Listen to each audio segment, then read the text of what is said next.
Reboot your credit card with Apple Card. It gives you unlimited daily cash back that can earn 4.35% annual percentage yield when you open a savings account. A high-yield, low-effort way to grow your money with no fees. Apply for Apple Card now in the Wallet app on iPhone to start earning and growing your daily cash with savings today. Apple Card subject to credit approval. Savings is available to Apple Card owners subject to eligibility. Savings accounts by Goldman Sachs Bank USA, member FDIC. Terms apply. Reboot your credit card with Apple Card, the credit card created by Apple. It gives you unlimited daily cash back that you can now choose to grow in a high-yield savings account that's built right into the Wallet app. Apply for Apple Card now in the Wallet app on iPhone and start growing your daily cash with savings today. Apple Card subject to credit approval. Savings is available to Apple Card owners subject to eligibility requirements. Savings accounts provided by Goldman Sachs Bank USA, member FDIC. Terms apply.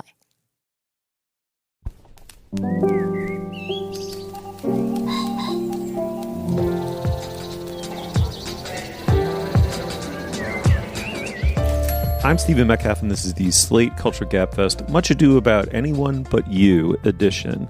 It's Wednesday, January 10th, 2024. On today's show, Anyone But You. It's a rom-com. It stars Sydney Sweeney and Glen Powell. It's based on Shakespeare's Much Ado About Nothing. And curiously, it turned from this is very unusual. This pattern, some people have said, is actually unprecedented. It turned from a box office disappointment in its open weekend into a pretty considerable box office upside surprise. We will discuss, and we'll be joined for that segment by Slate's own Heather Schwedel. And then The Boy and the Heron is the latest from the great, great Japanese master Hayao Miyazaki, who's come out of retirement, I suppose. He's retired and unretired a couple of times. He's now in his 80s to lead a team of 60 artists. It's an exquisitely hand-drawn anime feature about the griefs and wonders of childhood. And finally, the Golden Globes have returned. Can the disgraced award show rehab itself? Joining me today is Julia Turner of the LA Times. Hey, Julia. Hello, hello. And, of course, Dana Stevens is the film critic for Slate. Hey, Dana. Hey, hey. And for our first segment, we're going to be joined by Heather Schwedel of Slate. Hey, Heather. Hi, happy to be here. Yeah, delighted to have you. Welcome back. And thank you for filling in for me. I had a little twisted ankle snafu, spent yesterday raised icing, Advil, and unable to walk. So you unable to see the movie. So you stepped in for me. Very, very much appreciated. All right. Well, by way of intro, Sydney Sweeney may be known to listeners as the ever sardonic daughter in season 1 of White Lotus. She was also in Euphoria. Glen Powell, meanwhile, was Hangman in the latest Top Gun. So basically, we're talking Hepburn and Tracy here. They star in Cute Meat, followed by Boy Loses Girl, Girl Loses Boy, rom-com based on Much Ado About Nothing. Anyone But You has the great good sense to relocate itself early on from the US of A to Sydney, Australia. It's notable, I would say, for being an almost complete box office anomaly. It opened to tepid reviews in business, then word of mouth, lack of other options, like a hunger for good-looking young people in a rom-com. Audiences have found it, and they've turned it into a kind of not even minor hit, really. As I said, I was unable to see the film. Heather's going to talk about it instead. But in the meantime, in the clip, you're going to hear the main characters played by Sweeney and Powell. They're swimming in the ocean, and Powell's character is Ben. He's, well, let's just say struggling. Let's listen. Can you not swim? I'm an excellent swimmer. Why are you so out of breath? I'm fine. Are your eyes closed? I think it's dark. Why are you so out of shape? You have like a 10-pack. I'm not out of shape. I've been to 295, 300 once. I just don't do cardio. Oh my God, you're hot girl fit. I'm not hot girl fit. Okay, my bad. I'll see you at the boat. Wait. All right, well, Dana, I'm going to pretty much hand the ball off to you, but by way of getting it going, let me just say, I kind of larfed. I mean, I'm not rolling in the aisles, but I enjoyed listening to the clip. I kind of regret not seeing this movie. What'd you make of it? Oh my God, I went into this with so much goodwill. I mean, as listeners to the show may know from me endorsing the movie Reality that Sydney Sweeney starred in last year, I venerate Sydney Sweeney. I think she's so gifted, and I couldn't wait to see her do comedy after having seen her do a lot of impressive things in straight roles. And the trailer for this looked really fun. And, you know, like many people out there, I'm constantly thirsting for the rom-com to come back. And I'm willing to cut a lot of slack for a rom-com. It doesn't have to be the greatest movie in the world to entertain me. Just beautiful people in a beautiful place doing a few funny things would have really hit the bar for me. But I don't think I laughed once at this movie. I found it so incredibly thin and really kind of cringy. I don't know. I was really embarrassed to be seeing it, and very sad that these two very appealing leads couldn't have pulled off something better. In fact, it is Glen Powell and Sydney Sweeney that make it work to the extent that it does work, and they really deserved a better script. But this really made me think, especially with the Much Ado About Nothing framework, which is really, really heavily hammered home to the viewer by there constantly being quotes from Much Ado About Nothing that just appear in different places. Like there's like a sign in the airport that has a quote from Much Ado About Nothing, or a book with the title from a quote from Much Ado About Nothing, like "We get it." But the fact that this movie didn't work, in part because it had no real conflict and there wasn't any way to create meaningful obstacles between the main couple getting together, made me think about the truism, which I think is pretty solid, that part of why rom-coms have a hard time working in the present day is that, you know, there are so few social constraints on people getting together, right? There is not nearly as much of a sort of social and sexual code about what women should do and men should do and partners should do and what it means to be faithful or fall in love. All of those things have, you know, for the greater good of society, become much more relaxed in terms of codes and rules. But that also means that it's really hard to make meaningful obstacles in a rom-com. And I thought of that because in Much Ado About Nothing, the meaningful obstacle that the couple has to overcome is that the other sort of nice couple, they're named Claudio and Hero in the Shakespeare play, the couple who is getting married and who, you know, Beatrice and Benedict, the characters that are the inspirations for Glen Powell and Sydney Sweeney, are at their wedding, right? And then the wedding is called off at the altar because there's this false claim that Hero, the woman, has been unfaithful. And it was all a setup and it isn't true, but the husband thinks it's true, right? And so then Beatrice and Benedict have to sort of figure out how they're going to deal with this breach in code. Now, none of that happens in this movie, and it's sort of hard to figure out how it would happen in a world where codes have changed enough that the couple getting married is two women, right, in this movie. But without that, without some sort of obstacle, it really just does become like these people are just dumb and unpleasant. Heather, what about you? I know you're a rom-com aficionado. What was your response to this movie? I'm glad this movie is doing well because I want more of this sort of movie, the mid-budget rom-com. But this is one of the genres I love most. So I feel like I have a lot of criticisms of it too. And I think the clip we heard was sort of a good example. Like that's maybe one of the best bits in the movie. And it's not really that great, the hot girl fit thing. And also, if you think about it, it doesn't make sense. A hot girl fit person would be a girl who does do cardio and doesn't lift, not the other way around. It did seem like it was sponsored by the Australia Tourism Board at times, though, or like the whole movie is just an excuse to go to Australia. And like how they come up with Australia, like, oh, we've got Sydney Sweeney, let's go to Sydney. It was nice to have the production value of that, but it just sort of represents the flimsiness of the movie. Like, why are we all here? They wanted to go to Sydney and make a rom-com.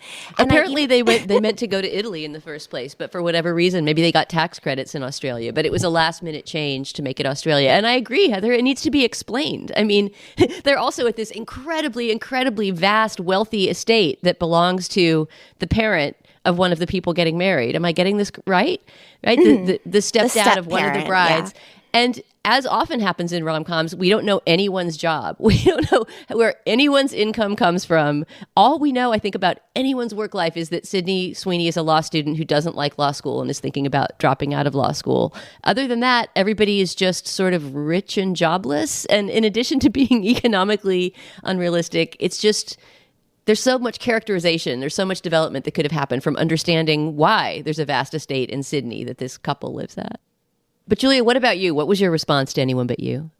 I mean, all right, I recognize all of these criticisms, and in particular that these two leads, it's this funny thing where both of the performers are very charming and charismatic, but the roles and situations they've been asked to perform are so off-putting and unpleasant, and it's a very tell don't show characterization. It's like, Sydney's so smart, she's so smart, Bee's so smart, and you're like, she is? How smart is she? She doesn't do anything that seems that smart.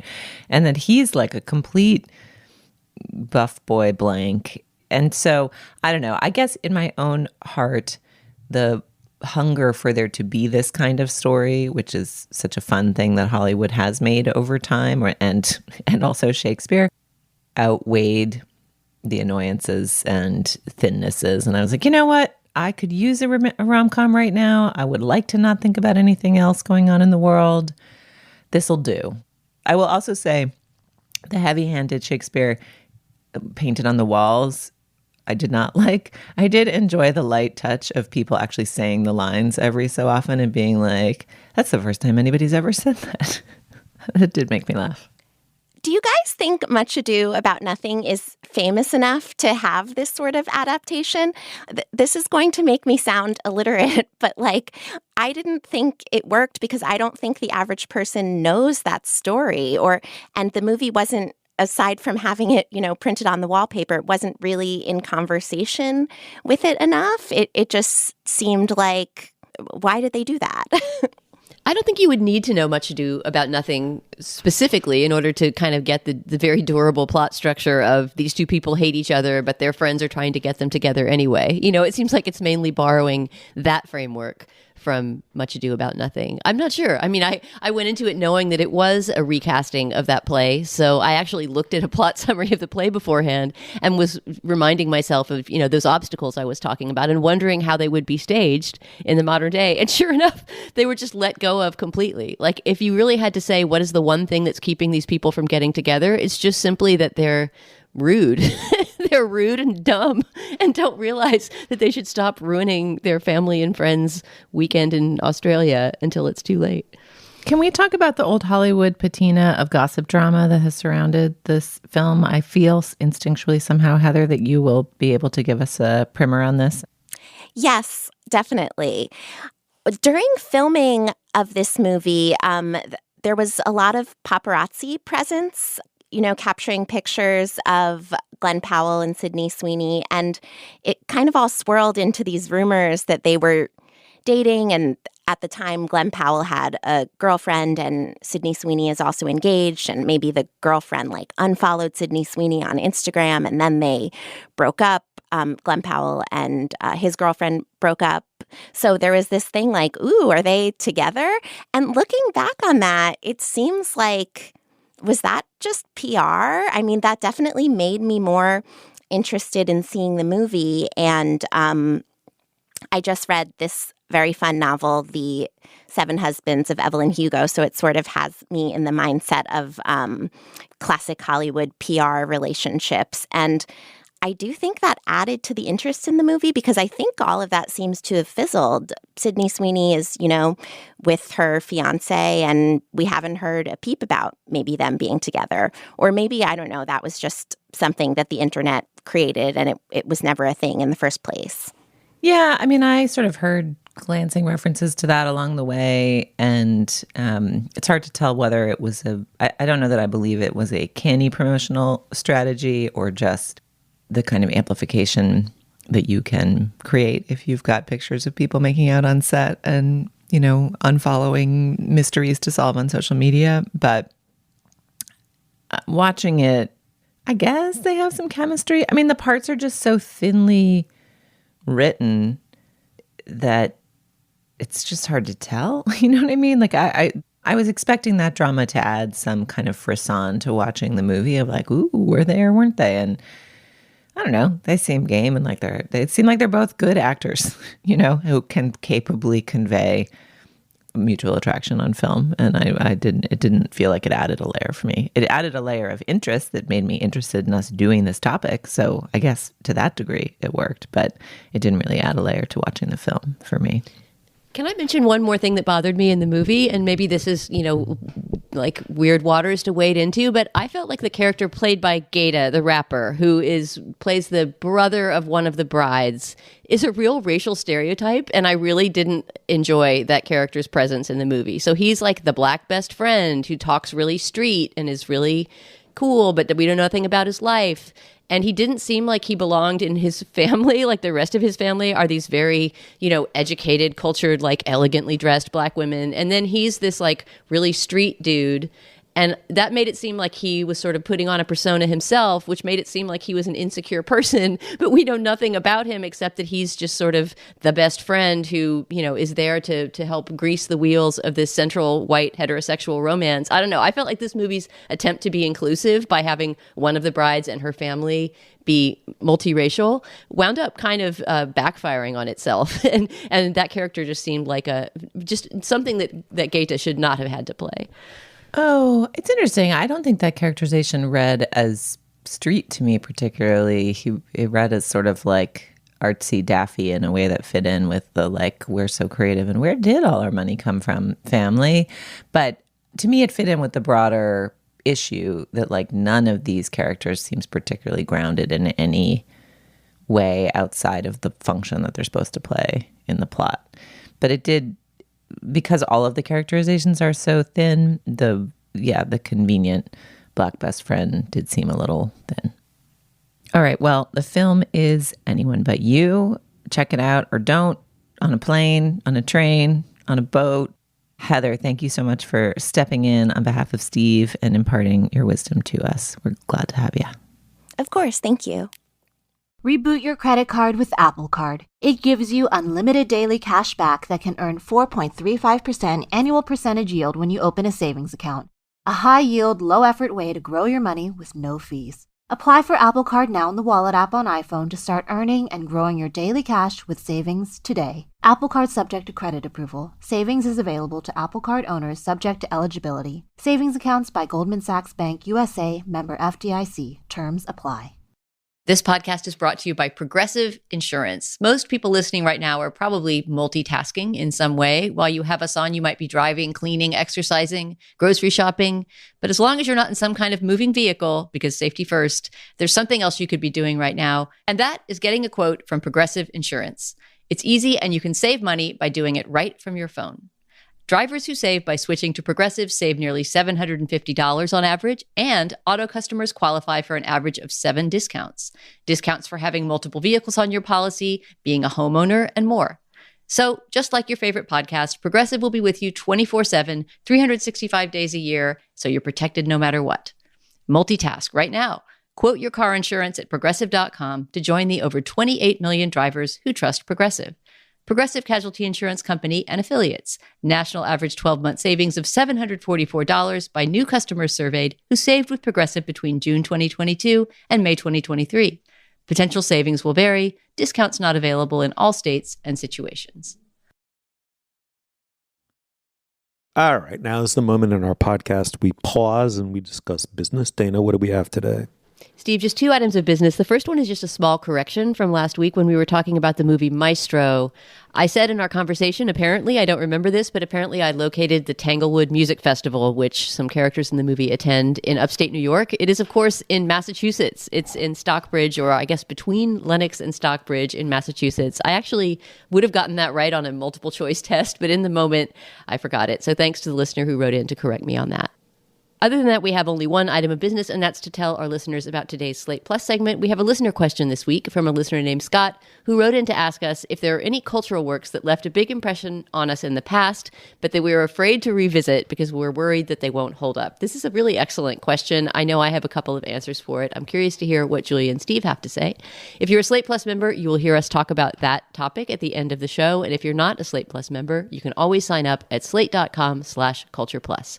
When you're a member, you get ad-free podcasts, you get bonus segments like the one I just described, and you get unlimited access to all of the writing on slate.com. You'll never hit a paywall when you're a Slate Plus member, and you'll be supporting our work and the work of our brilliant colleagues. So please sign up today at slate.com/cultureplus. Once again, that's slate.com/cultureplus. All right, on with the show. All right. Well, Hayao Miyazaki lays a very easy claim, in my opinion, many people's opinion, to being one of the world's truly great living cinematic masters. He's the author behind, of course, Princess Mononoke, Spirited Away. We discussed Ponyo several years ago. He has retired and unretired at least a couple of times. He's now well into his 80s. His new film, The Boy and the Heron, is elegiac in the extreme. It returns to the sources of creative selfhood in the griefs and longings of deep childhood. It begins, as many such classics do, with the primal loss of the mother, this time to the war, the World War II, the war in the Pacific, and the bombing of a hospital that she's in, after which the young protagonist, Mahito, must accept his father's marriage to his aunt and the imminent arrival of a half-sibling, and also a totally disruptive to him move to the countryside. To help him find himself by way of escaping himself, kind of, a mysterious Heron begins to pester and beckon him. As mentioned up above, this is a painstakingly hand-drawn animated film. It's obviously exquisite to look at. I should say also it's available in either a dubbed or a subtitled form. What we're going to do is listen to a piece of the English language trailer. This is the dubbed version. You'll hear the child actor Luca Padovan as the boy and Robert Pattinson as the very raspy gray heron. Let's have a listen. Save me, Mahito! What exactly are you? Your mother. She's awaiting your rescue. I'll be your guide.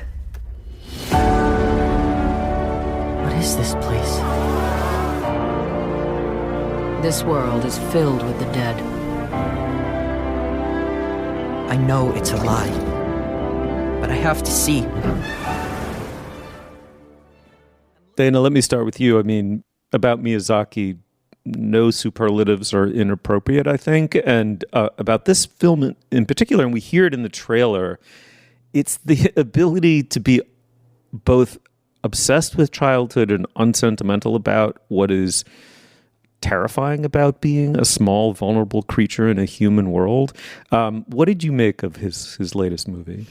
I mean, this movie is both beautiful, as you mentioned, visually, and astounding kind of thematically and conceptually, and I think one of his more difficult to metabolize. Like, if you haven't for some reason seen a Miyazaki movie, I would not say that this should be your first one, because it's so deep in his head and in his own past. It's his own most autobiographical movie he's made so far, with a lot of elements from his own childhood during the war incorporated into it. And if you know his work already, it's sort of an extraordinary exploration of themes that have come up throughout his career. But if you don't know his work already, it takes place in such a, I don't know how to describe it, such a sort of conceptual and vaporous fantasy universe that you might be frustrated, because it's not a movie that can be kind of laid out after having seen it as an allegory for anything in particular, or it would be really hard to make a flowchart of this movie's story and even say what is happening to whom when, because there are so many transformations. We can get into what some of them are, but there's animals that transform into humans and portals to different kinds of worlds, and it's not sci-fi. People aren't going into space. It's more like inner space. And that all sounds very vague, but it's true that when you're seeing this movie, you need to let yourself be swept up in it and not ask it questions. Let it ask you questions. I mean, speaking of questions, I think it's worth mentioning that the title of the movie in Japanese, which I wish they had kept for the English version, is How Do You Live?, which is the title of a Japanese novel that shows up once. The boy in the movie reads it. Miyazaki read it as a child. It's from, that period when the movie takes place.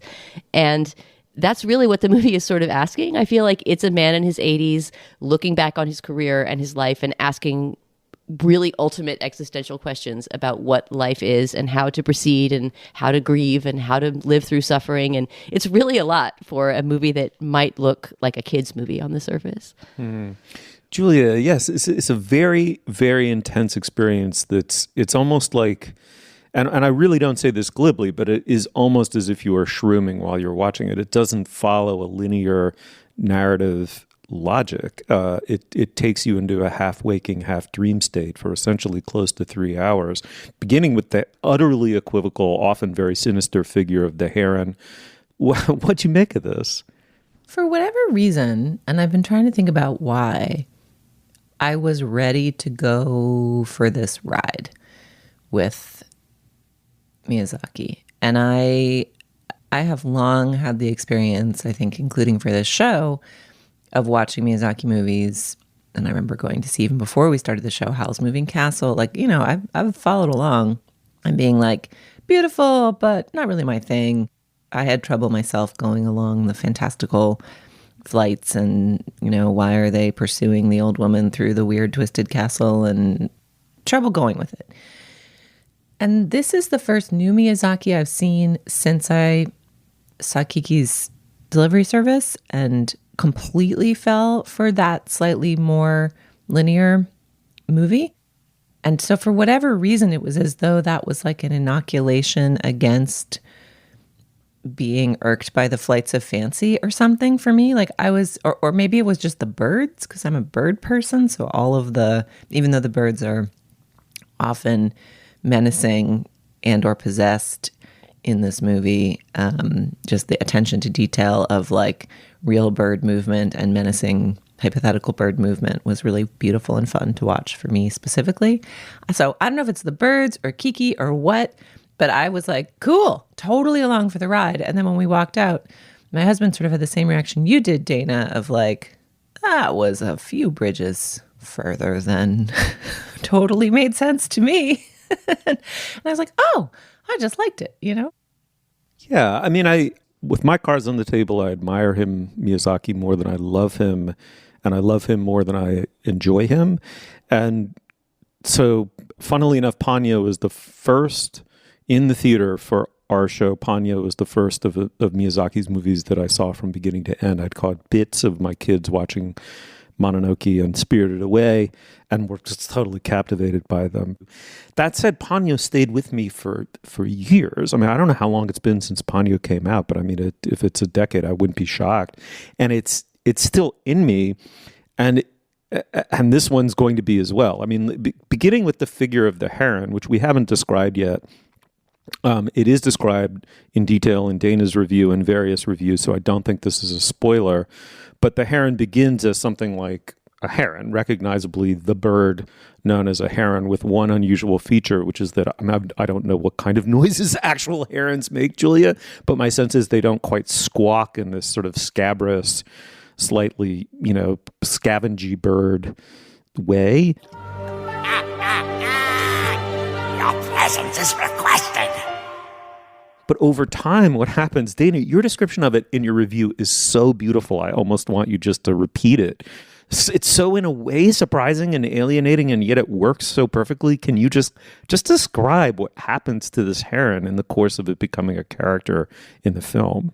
Oh, well, I mean, just his transformation is kind of grotesque, right? His transformation into a human isn't that, you know, his body becomes like a human body. It's that the heron's mouth opens up, the bill opens up, and this really ugly head of kind of an old troll-like man with a warty nose and a raspy voice emerges from the mouth. Well, I think what I say in the review is he's wearing the bird's bill like a hoodie. You know, he just walks around like that with an open bird mouth over his head for the entire movie. And that's sort of how the whole movie works. Like, it's not, this is why I say, and I should establish that I, unlike the two of you, am a complete Miyazaki head and probably have seen My Neighbor Totoro maybe more than any movie in my life because it was the first movie my daughter ever watched and the only movie she wanted to watch for several years after that.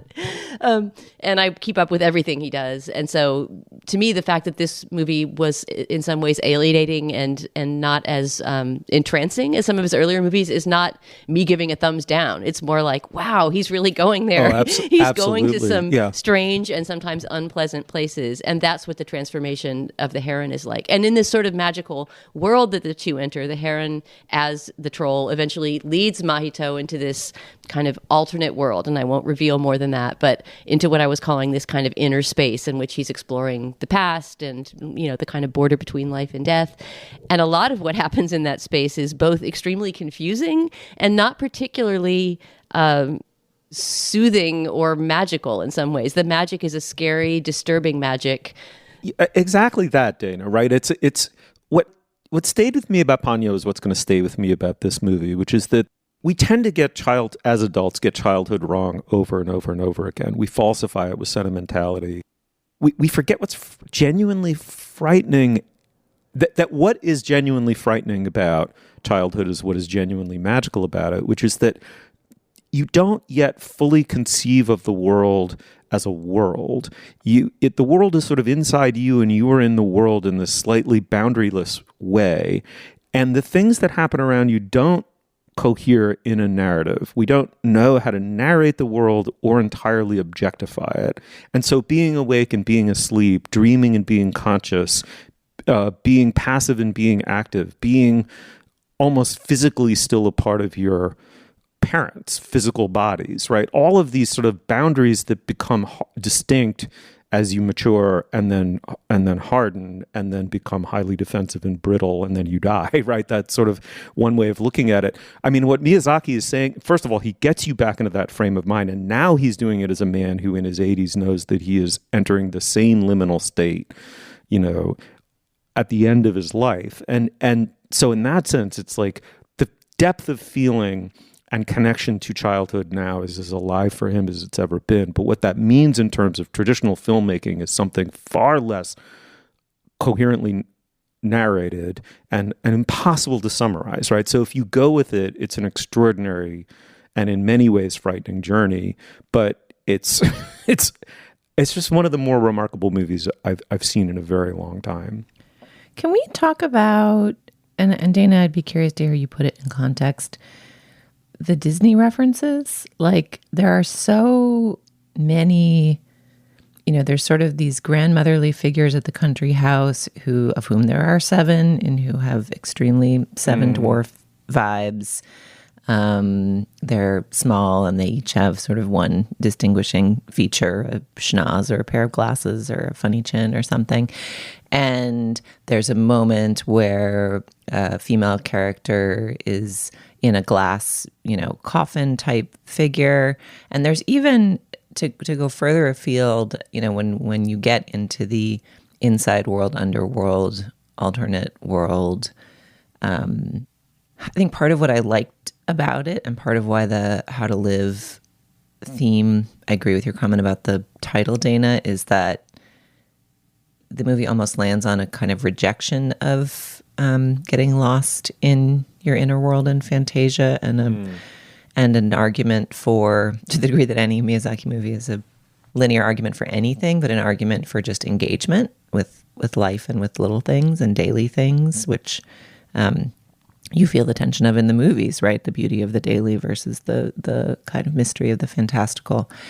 But even some of that plot, without spoiling it, has like a bit of a Marvel quality of like, if the thing on the widget on the blah on the blue doesn't get blah, the like big black orb will collapse. And it's like, what? Where are we? Where's Scarlett Johansson? This feels very Marvel in a way. Like, am I making that up? And I know obviously Miyazaki is a close watcher and student of American animation and Disney as it evolved, even as he has been evolving his own practice in the decades of his work. But did you think anything specific was going on there, or just little Easter eggs?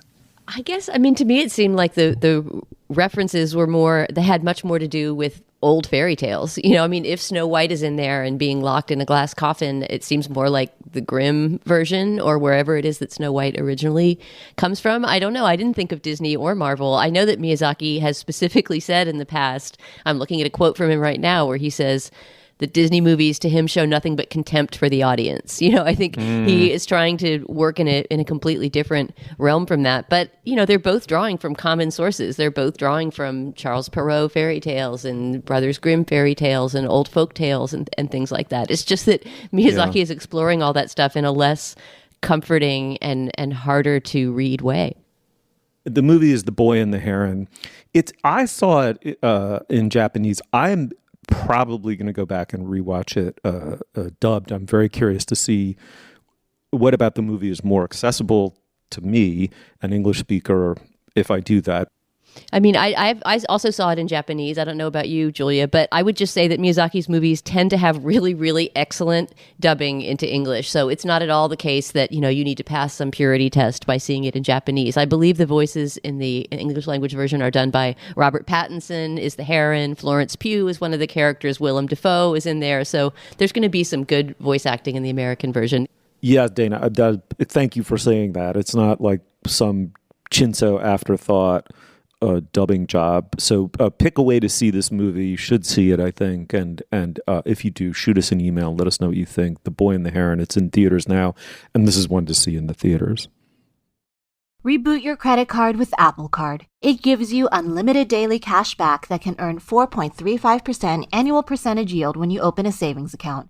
A high-yield, low-effort way to grow your money with no fees. Apply for Apple Card now in the Wallet app on iPhone to start earning and growing your daily cash with savings today. Apple Card subject to credit approval. Savings is available to Apple Card owners subject to eligibility. Savings accounts by Goldman Sachs Bank USA, member FDIC. Terms apply. This episode is brought to you by SAP. First, the bad news. SAP Business AI won't help you generate cubist versions of your family's holiday photos, but it will help you understand which supplier is best to help you roll out your plant-based packaging in Southeast Asia, identify the training your junior project manager needs to rise up the ranks, and automate repetitive tasks while you focus on big innovations so you can be ready for the next opportunity. Revolutionary technology, real-world results. That's SAP Business AI. All right, well, in comparison to the ever-absurd pomp of the Oscars, the Golden Globes were delightfully louche. They threw together TV and movies promiscuously. The stars mingled. They ate and drank. Perhaps there was some talking out of school. They were kind of like, for lack of a better word, they were kind of like naughty. But it culminated in a kind of terrible, like really meaningfully terrible scandal. Quick summary is that the organization, the Foreign Press Association, which is always name-checked, and I don't think anyone watching ever knew exactly what it referred to. It sounded like a real thing. Doing the voting was racist. It was sexist. It was also ostensibly corrupt. And it reminds me of the old Woody Allen joke. And the portions are so small. The show has returned now with mixed reviews and new ownership. It's owned by Dick Clark Productions. One thing they tried to keep somewhat the same is they hired a comedian, in this instance, due to various factors, including the strike, at the 11th hour. This was the comedian Joe Coy. And his performance has been ruthlessly panned by critics on social media in real time and otherwise. Let's get a little taste of his opening monologue, which went over just like a lead balloon in the room. I mean, anyway, let's have a listen. The key moment in Barbie is when she goes from perfect beauty to bad breath, cellulite, and flat feet. Or what casting directors call character actor. Some I wrote, some other people wrote. Robert De Niro's here. Yo, I got the gig 10 days ago. You want a perfect monologue? Yo, shut up. You're kidding me, right? Slow down. I wrote some of these, and they're the ones you're laughing at. Look. I mean, Julia, we're going to get to Joe Coy's performance. I do think it's just terrible form to throw your writers onto the bus in real time like that. He was dancing on his feet up there, kind of knew he was dying. But we have to get to something first, which is that your paper, the LA Times, really broke the story, really owned the story of just kind of how shoddy ethically the Golden Globes were.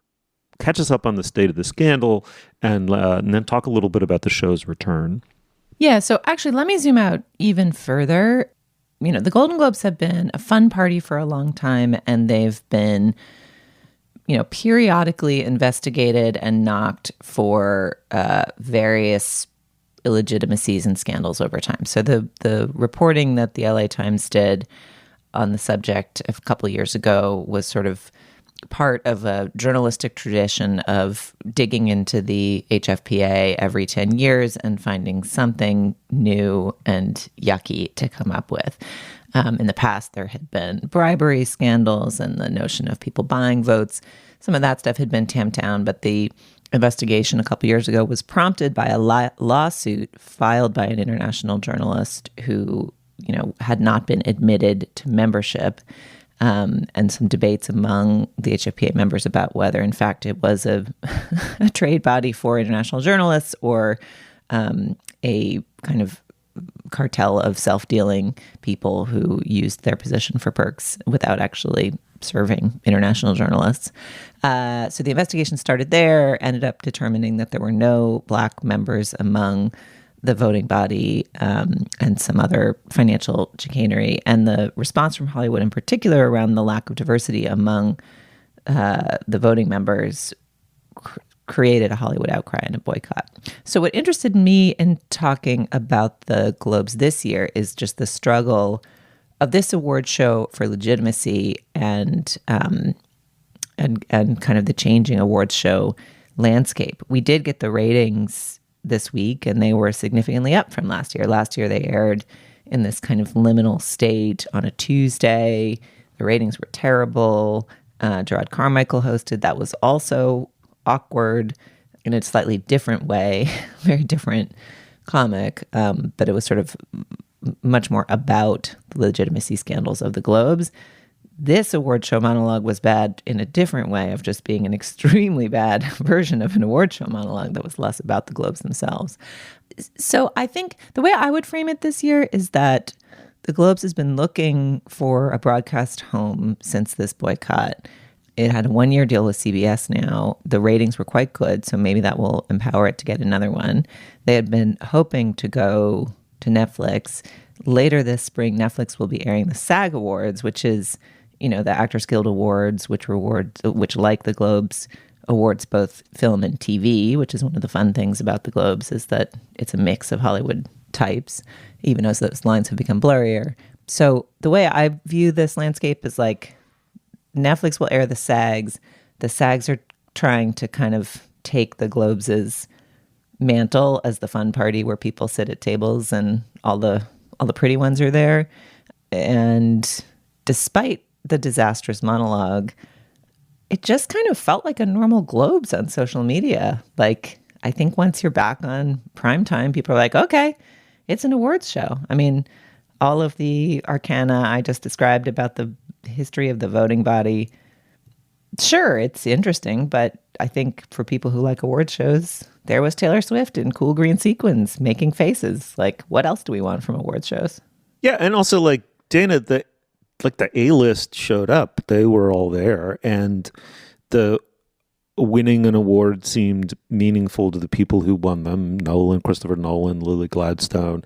But I think I have a different attitude toward the Globes than either of you. I mean, they seem so completely discredited to me that a part of me is embarrassed that they continue to exist. I feel like, I mean, a scandal that we didn't even mention in Julia's pretty comprehensive lineup of scandals going back decades that the Globes have had about, you know, legitimacy and credibility and the integrity of their voting body is that they had a Me Too scandal as well. Brendan Fraser came out and said something about, you know, back, I don't know, a decade ago or something about being sexually assaulted by at the time head of the Hollywood Foreign Press Association.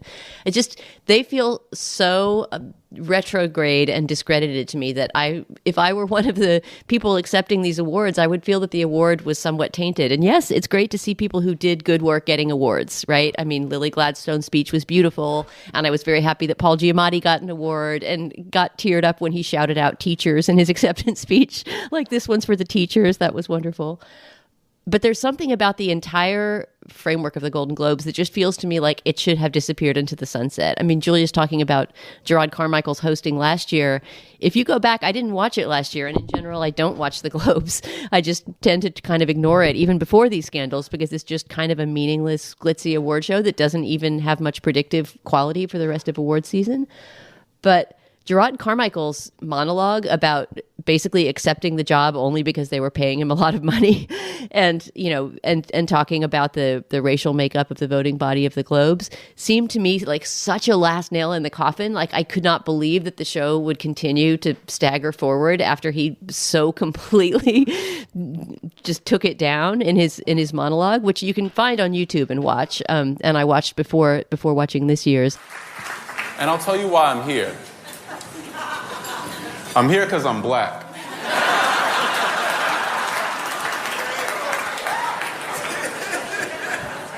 I'll catch everyone in the room up that there's something strange to me about just metabolizing all of that and saying, well, nope, we're back and we're all going to be glitzy and have a red carpet and smile and pretend it didn't happen. I mean, we haven't mentioned this either, but there were 2 new categories that were introduced this year, I guess, in an attempt to bring more people in, right? These award shows are always trying to find a way to increase viewership by throwing in new categories or changing the way voting happens. So now they have this award called, what was the popularity award called? It's basically Best Box Office, right? Yes, the award for cinematic and box office achievement. Right. Which is basically, Which I right? I saw someone share on Twitter or Threads or somewhere with the old Don Draper, gif of like, that's what the money is for. Right, exactly. Like you already got that vote just by taking the cash home in your pocket. And Barbie won that award, and it was fun to see the cast and the director of that movie get up. And Greta Gerwig tried to put a good spin on it by basically saying this is an award for the audience, right? This is an award for the people that show up to see movies, which in the year of Barbenheimer, that's not a meaningless thing, right? That to be helping to bring theaters back is something great that movie did. But yeah, adding that category seems really pandering and just really blurring the lines between artistic and financial achievement, which, the whole award season already does. And then the other award was a Best Stand-Up Comedy Award, which, and this seemed like another huge black mark on the show, Ricky Gervais won, right? Ricky Gervais, who has been so criticized for, his transphobic, racist, just kind of stupidly kind of red-pilled stand-up over the last few years. And I say this as someone who really loves The English Office. Like, I think it's one of the great TV shows of all time, Ricky Gervais's creation. But yeah, he's gone way down the rabbit hole of just, offending for the sake of offending in recent years.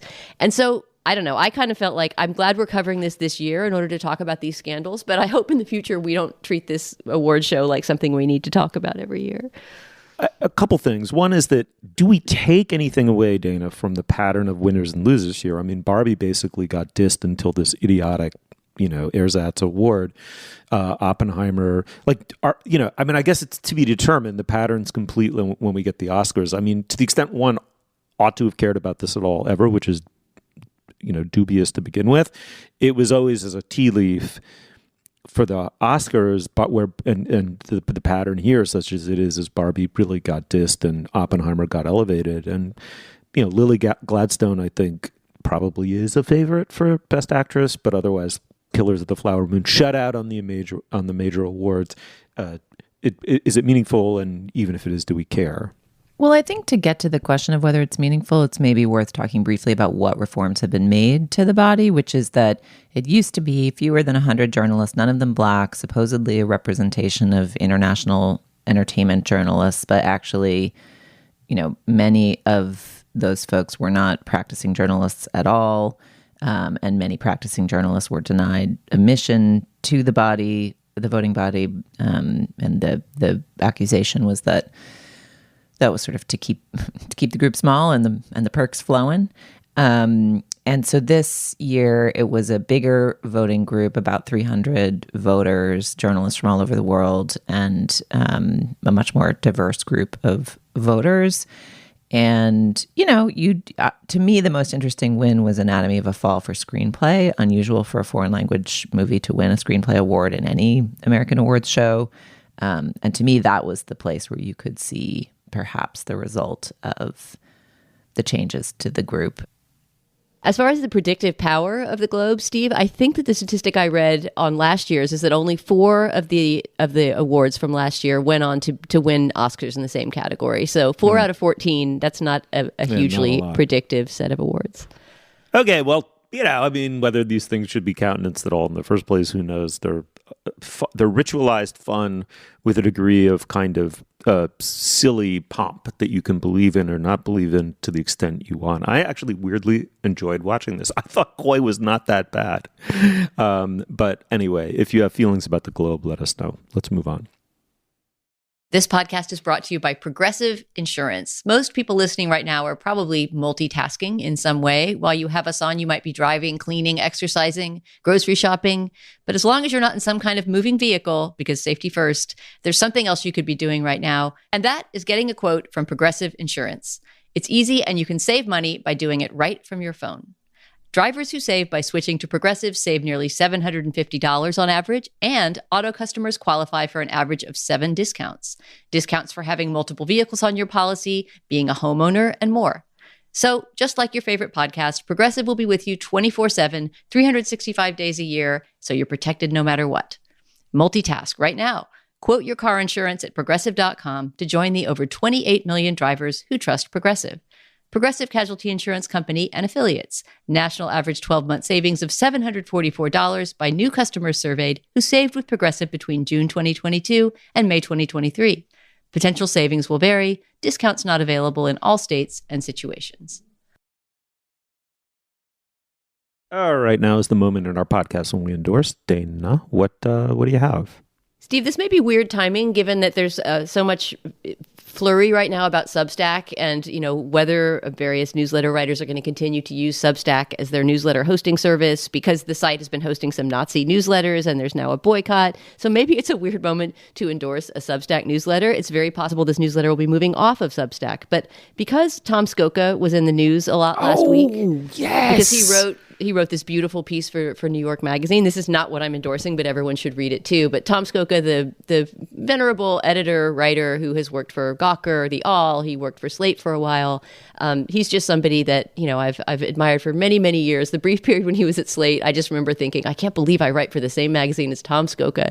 I've just always held him in great admiration. And he has a fantastic newsletter. So if you read his piece for The Intelligencer in New York Magazine last week about some health problems that he's had in the past year, which really is a beautiful, beautiful piece that ends up being about the American healthcare system and the precarity of life as a journalist in the 21st century and all kinds of things, but it's just beautifully written, as everything Tom does is, then you should subscribe to his newsletter, not just because you will support him in this precarious career, but because it's one of the best newsletters out there. He also has a daily podcast, so if you subscribe to Indignity, his newsletter on Substack, you'll get every weekday morning, it's usually under 5 minutes, a little 4 or 5 minute podcast that's just basically Tom Skoka reading you the headlines and talking a little bit about what's above the fold in the Times and the Post and various big papers.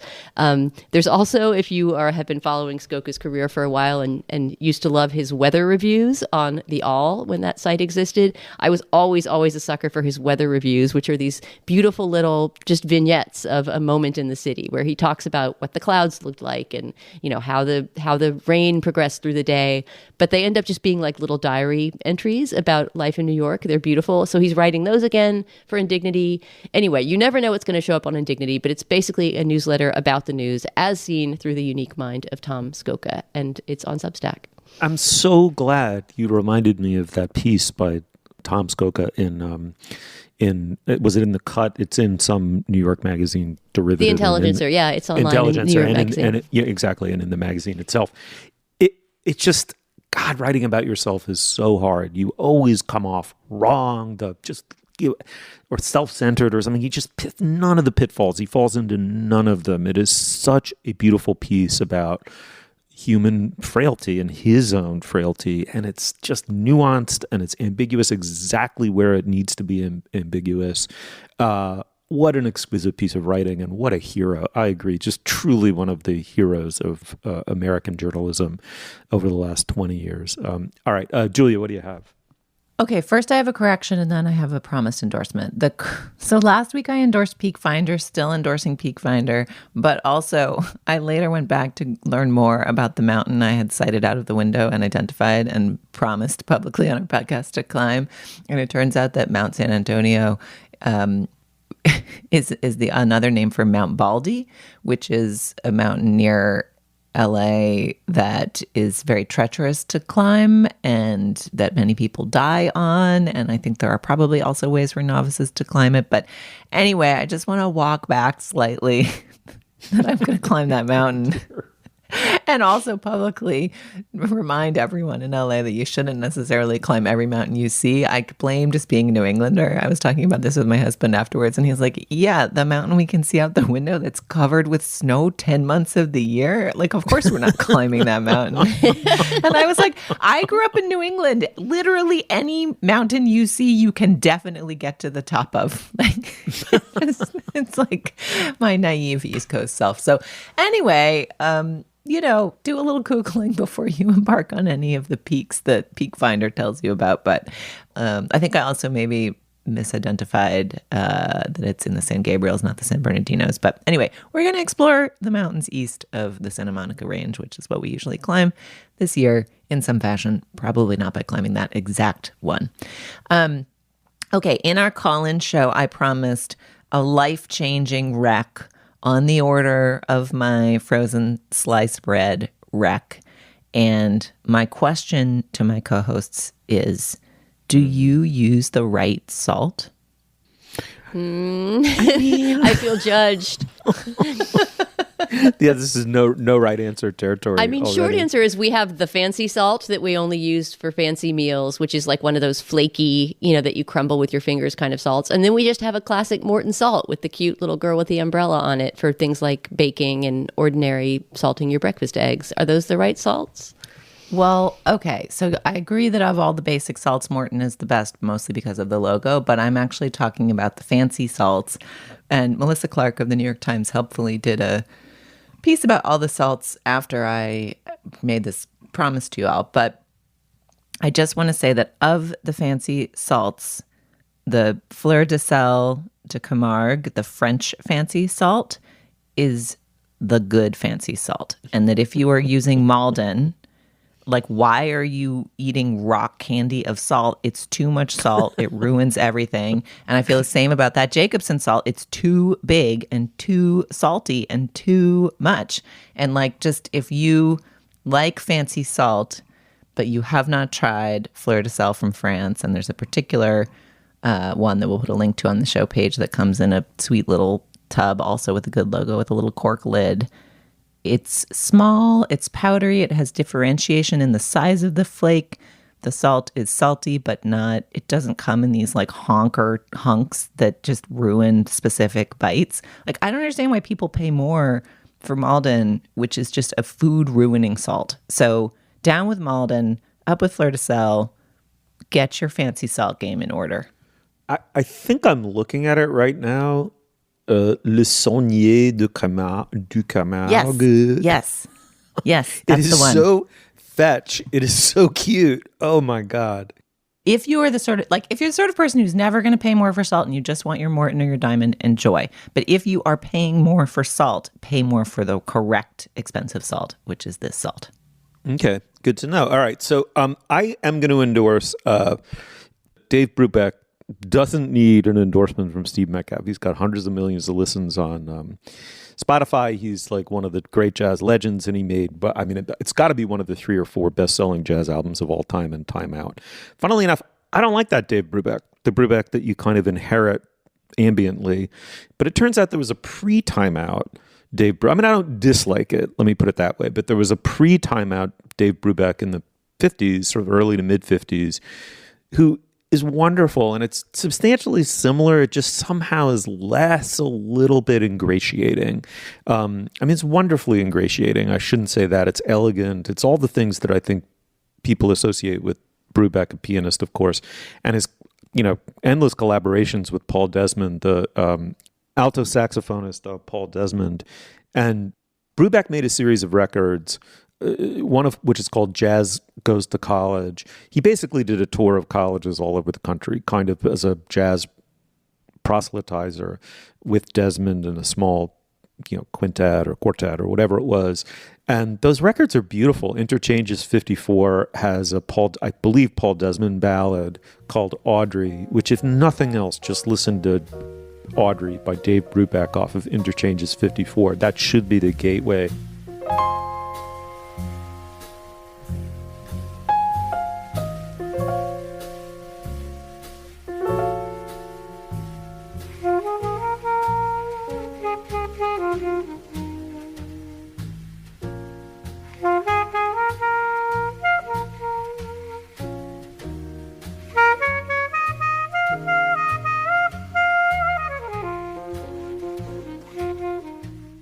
Live at Oberlin College is great. Live at the College of Pacific is great. Jazz Goes to College is iconic. These are really beautiful, really elegant albums. And Julia, I think you might really, really love them. So check them out. Cool.